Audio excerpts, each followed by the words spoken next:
Hey friend, Roger Christofferson here with another episode of the Forgotten Gems or Overlooked Gems. Overlooked Gems, I think is what I'm calling it.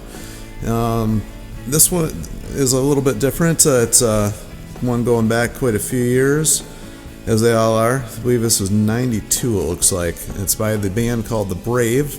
The album is Cries. They're a Christian rock band. Back on the, I think it was Pachyderm Records they were on, which is distributed by Word. It was a big Christian rock label back in the day.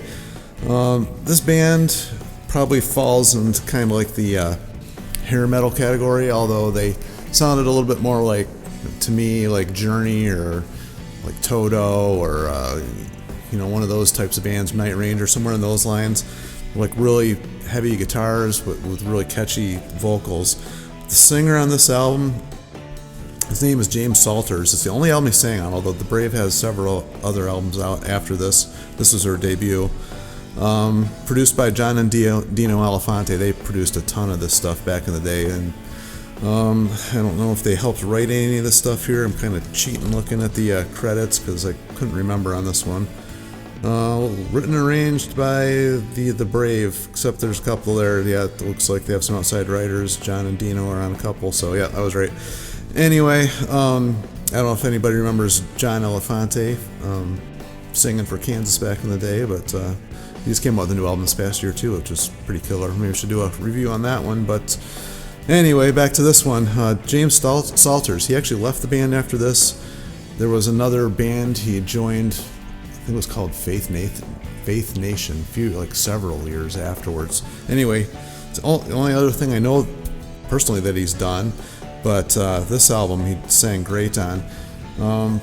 They went on to record a couple other albums. It's kind of a sad story, actually. The drummer in this band, there was like brothers in this band. It was Stace Roberts and Randy Roberts, and Randy Roberts went on to take over the vocals on their second album called Trust, and he's got a way different voice than James Salters has. That album was a little bit heavier, and he took over singing, but his voice is a lot deeper and raspier, but that album's killer too. And they went on, he passed away in 2007. I don't know how, but I know that he did. They kind of reformed and did a tribute for him with the female singer. I'm trying to think of her name. I think it was Amanda Z or something like that. And they did an album called Rise. They redid some of the older songs and some newer stuff. I personally can't stand that album. Nothing against her, but it was recorded terrible. And the songs that we did, not just her, but the whole band didn't really bring anything to it. It just blah. But then they went on to release two more albums since then, Evie's Little Garden, and they just came out with the new one this year called Gravedigger. Those are killer albums. It's both killer. And the funny thing is that Stace Roberts, the guitar player, took over singing vocals, and he's got a killer voice too.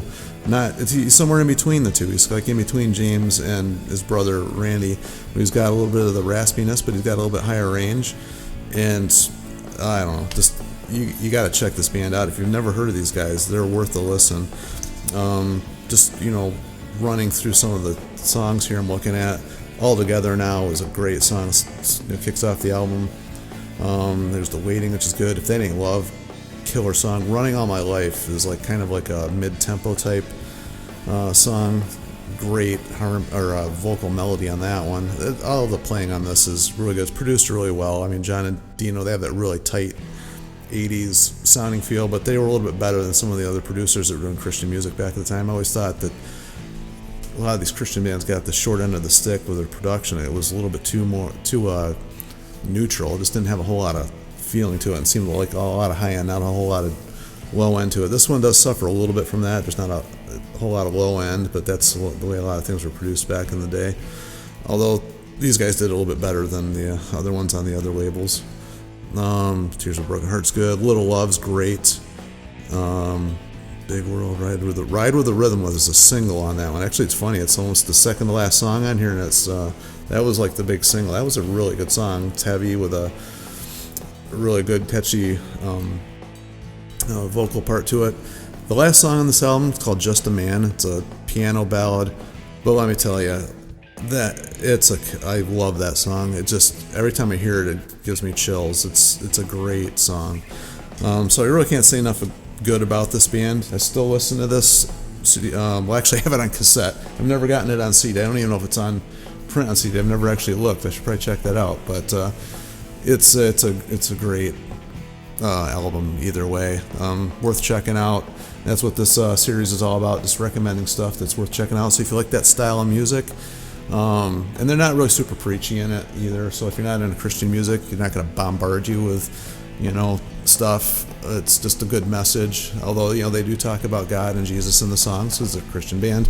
Although they don't beat you over the head with it. So if you're really into that style of music, this is really worth checking out, whether you're in the Christian scene or not. I just can't recommend this album enough. So anyway, check it out. I'm sure they've got stuff on YouTube. I've never really looked, but I'm sure you can find it. Spotify, everything's out there nowadays. So it's worth checking out. Give it a listen, and get back to me. Tell me what you think. Like, subscribe, share, all that great stuff. Talk to you guys later.